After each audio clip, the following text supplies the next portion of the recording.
Prezados irmãos e irmãs, ouvintes e internautas, nesta segunda-feira, dia 27 de dezembro, em que a cidade de Montes Claros está debaixo de uma intensa chuva, o padre quase não consegue chegar aqui na rádio, Dona Maria, de tanta água que está caindo. Não sei se você que é de outra cidade também tem experimentado nesses dias muita chuva, mas aqui, para nós de Montes Claros e do norte de Minas, muita chuva tem caído. Agradecemos a Deus por isso e até ficamos um pouco preocupados com os nossos irmãos do sul da Bahia, que têm passado por grandes lutas e perdas. Hoje à tarde já eram 20 pessoas que faleceram nas chuvas, e fora os que estão desaparecidos, fora as pessoas que perderam casa, perderam tudo. Estamos também durante essa Santa Missa rezando por esses nossos irmãos. Mas nesse dia a igreja está celebrando a festa de São João. Aqui nós precisamos de ter um cuidado, porque o Novo Testamento fala de duas pessoas chamadas João. A primeira delas é João Batista, o filho de Isabel, que era primo de Jesus. E a segunda, que é essa que estamos celebrando, é João, que foi apóstolo de Jesus e evangelista.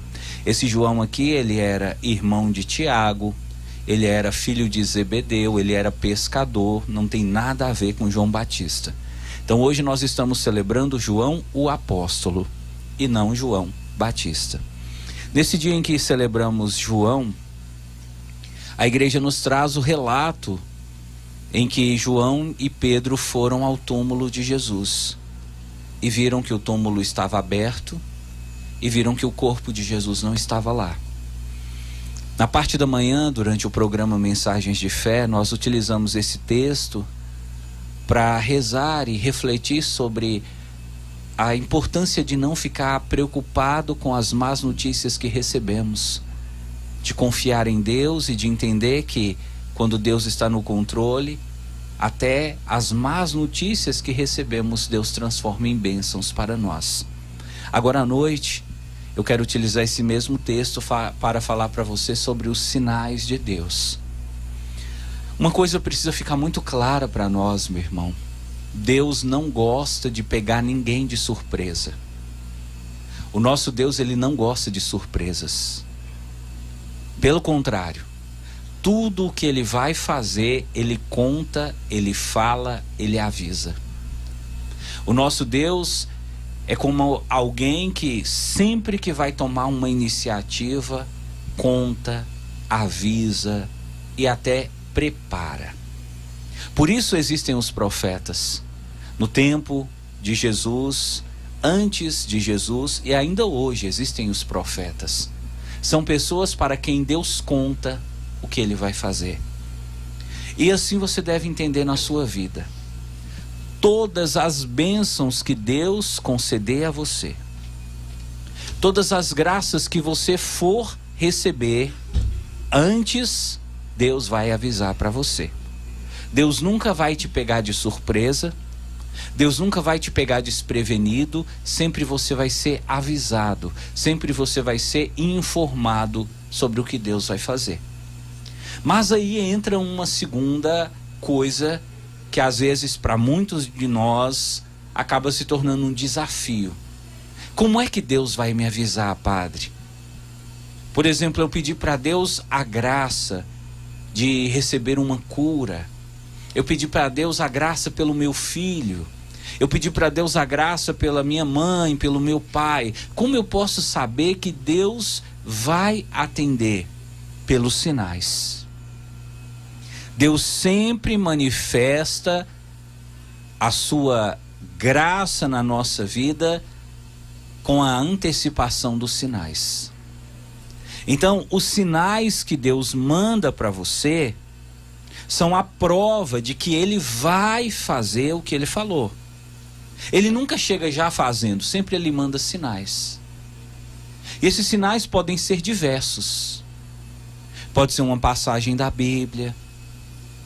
Esses sinais podem ser uma mensagem que você ouve ou assiste pela internet, numa missa, num programa. Esses sinais podem ser um sonho que você tem, pode ser uma conversa, uma abordagem de alguém na rua, alguém que você nunca viu, para e começa a conversar com você sobre um assunto e de repente sua cabeça dá um estalo e você fala: opa, isso aqui tem a ver com o que eu estou vivendo. Pode ser um sinal de Deus. Mas cabe a você entender os sinais. E cabe a você perceber que os sinais já são provas de Deus a respeito do que Ele fará. Porque quando você não consegue entender os sinais, você fica angustiado, você fica perturbado, você fica inquieto, você muitas vezes até começa a questionar a Deus e acaba perdendo a graça, acaba perdendo a bênção que Deus tem para você. O texto de hoje nos mostra que Deus estava Deus estava já cumprindo uma promessa que Ele fez para os discípulos, e Ele havia dado sinais.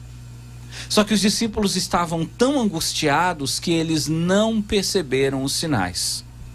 Qual foi a graça, qual foi o milagre, qual foi a bênção que Deus disse que ia realizar? Jesus vai ressuscitar. Jesus disse isso várias vezes para eles: ao terceiro dia eu vou ressuscitar. Eles vão tirar minha vida, eles vão me matar, mas eu ressuscitarei. Na hora da dor, eles esqueceram as promessas de Deus. Aqui um cuidado que você tem que ter. Quando a gente está sofrendo, parece que as coisas boas que Deus já fez, parece que as bênçãos que nós já recebemos, as promessas de Deus na nossa vida parecem que vão desaparecer. A gente não consegue lembrar de nada. E aí vem a angústia. E aí vem a preocupação, e aí vem a ansiedade, e aí vem o choro, e aí vem o desespero. Porque nessa hora a gente se esquece da promessa do Senhor. Jesus tinha prometido para os discípulos: eu ressuscitarei. Só que eles esqueceram.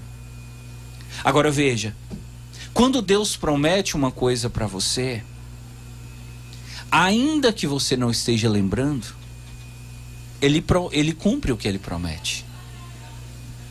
E os discípulos não estavam lembrando que Jesus ia ressuscitar, mas mesmo assim Deus cumpriu. Ao terceiro dia, Maria Madalena chegou no túmulo e encontrou o túmulo vazio. Para Maria Madalena, aquela notícia foi uma notícia aterradora, assustadora. Roubaram o corpo de Jesus. Hoje nós falávamos disso, de pessoas que vivem dando notícias ruins e que acabam também nos atingindo com essas notícias. Pedro e João ficaram tão assustados que eles foram ao túmulo correndo. Esse correndo, querido, demonstra o desespero, demonstra a angústia, demonstra a ansiedade deles para saber o que estava acontecendo. E olha para você ver, eles chegaram no túmulo, e lá no túmulo tinha um sinal que Deus deixou. Vou mostrar para você qual o sinal. O texto diz assim, ó: quando Simão entrou no túmulo, João entrou atrás, eles viram as faixas de linho deitadas no chão. Jesus tinha sido envolvido com faixas, sabe aquelas faixas que você coloca quando você machuca, quando você faz uma cirurgia, quando você quebra um braço, ou mesmo uma criancinha para poder cicatrizar o umbigo? Pois é, daquela faixa eles tinham enrolado no corpo de Jesus e eles encontraram aquelas faixas no chão. Primeira coisa que João e Pedro poderiam pensar: quem roubou o corpo de Jesus então tirou as faixas? Mas por que alguém iria tirar as faixas para poder roubar o corpo? Qual o sentido de gastar tempo aqui dentro tirando as faixas do corpo de Jesus para levar o corpo para fora? Essas faixas são um sinal?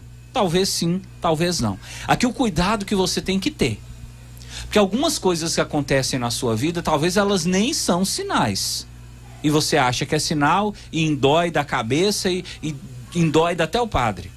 Teve um dia, por exemplo, que eu estava numa paróquia e uma senhora veio me procurar e disse assim: padre, eu quero que o senhor vá lá em casa porque eu recebi um sinal muito forte de Deus e o senhor tem que ver.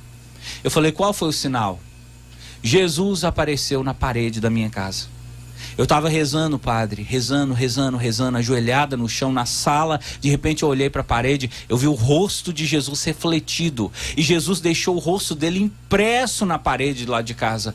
A gente tem que ir lá, o senhor tem que olhar, porque eu acho que aquela parede é sagrada. Jesus manifestou lá e a partir de agora minha casa se tornou um pedaço da igreja. Eu fui lá com a dona, sem poder, né, Dona Maria, com a vida do padre, uma correria sem fim. Cheguei lá, falei assim, me mostra essa... Cheguei igual Pedro e João, numa ansiedade, me mostra essa parede, minha filha. Quando a mulher me mostrou, Dona Maria, mas me bateu um desânimo de vida, uma desilusão, porque eu olhei para a parede, o que ela estava chamando de sinal de Deus, não passava, pelo menos aos meus olhos, de uma grande mancha de mofo na parede. Aí eu olhei, ela falou assim, você tá vendo, padre? Eu falei, ô filho, eu tô vendo uma mancha de mofo, é isso mesmo? Mas, né, não, padre, é só o formato assim, mas é o rosto de Jesus. Eu sinto assim que ele tá olhando para mim. E eu falei para ela, filha, deixa eu te falar um negócio. Será mesmo que Jesus ia aparecer numa mancha de mofo? Será que Jesus ia utilizar do mofo da sua parede para poder deixar o rosto dele impresso? Será que você não está precisando de um tratamento, filha? Será que, conforme a psicologia, você não está sofrendo de algum tipo de esquizofrenia? Você não está vendo coisa onde não tem? Porque às vezes a gente tem também essa tendência, viu, Dona Maria? E tem que tomar cuidado. A gente vê coisa onde não tem. A gente acha que é Deus e às vezes não é Deus. Às vezes é um fenômeno natural. Às vezes é uma coisa que nós poderíamos até chamar de coincidência da natureza. Então você tem que tomar cuidado, porque nem tudo na sua vida é sinal de Deus. E às vezes você fica tão louco atrás de um sinal que pequenas coisas acabam confundindo você. Pedro e João, se eles fossem dessas pessoas muito supersticiosas, eles poderiam olhar, nossa, isso aqui é um sinal, ó. Essa faixa aqui no chão, isso é um sinal, tá com um desenho parecendo uma cobra, eu acho que Satanás veio buscar Jesus. Poderia encher a cabeça de coisa e ficar mais desorientado do que eles estavam. Então, muito cuidado com os falsos sinais. Mas você também tem que ter cuidado com os verdadeiros sinais, porque às vezes Deus manda sinais que são verdadeiros e você não vê. Olha a segunda coisa que tinha lá no túmulo e eles não viram. Além das faixas de linho, olha o que o texto diz. Pedro e João, eles viram o pano que tinha estado sobre a cabeça de Jesus, não posto com as faixas, mas enrolado num lugar à parte. Olha esse cenário. Eles viram as faixas soltas no chão, como se tivessem mesmo desenrolado o corpo de Jesus, mas eles viram o pano, a toalha que estava na cabeça de Jesus, dobrada, enrolada, guardada num lugar à parte. E aí eu pergunto para você, qual é o ladrão que vai entrar numa casa para roubar, vai tirar uma toalha e vai dobrar ela e colocar ela num cantinho? Ladrão faz isso? Ladrão chega, bagunça e vai embora e deixa do jeito que ficou. E ali estava o sinal de Deus. Aquele pano dobrado no chão era a prova de que não foi ladrão que roubou o corpo de Jesus. Não foi ninguém que entrou lá para fazer maldade. Não foram pessoas mal intencionadas. Quem entrou lá, ou quem estava lá, fez tudo de propósito e deixou um sinal, o pano dobrado, para que os discípulos pudessem olhar e falar, isso não foi ladrão, foi Jesus que ressuscitou. O sinal serve para isso, para provar para você que a graça vai acontecer. Mas quando você não enxerga o sinal, você fica mais angustiado e desesperado. Se Pedro e João tivessem entendido que aquele sinal era a prova que eles precisavam, eles não precisariam de Jesus aparecer ressuscitado para mostrar para eles. Eles já tirariam de letra, Jesus ressuscitou. Você também, meu irmão, passa a prestar atenção nos sinais de Deus. Passa a ter a desenvolver sua espiritualidade, sua sensibilidade espiritual. E eu tenho certeza, você não vai só receber a graça, você vai também entender como Deus trabalha na sua vida, como Deus opera o milagre para você. E você, quando ver os sinais, vai se acalmar, vai se aquietar e vai entender. Se o sinal veio, é porque o milagre está chegando.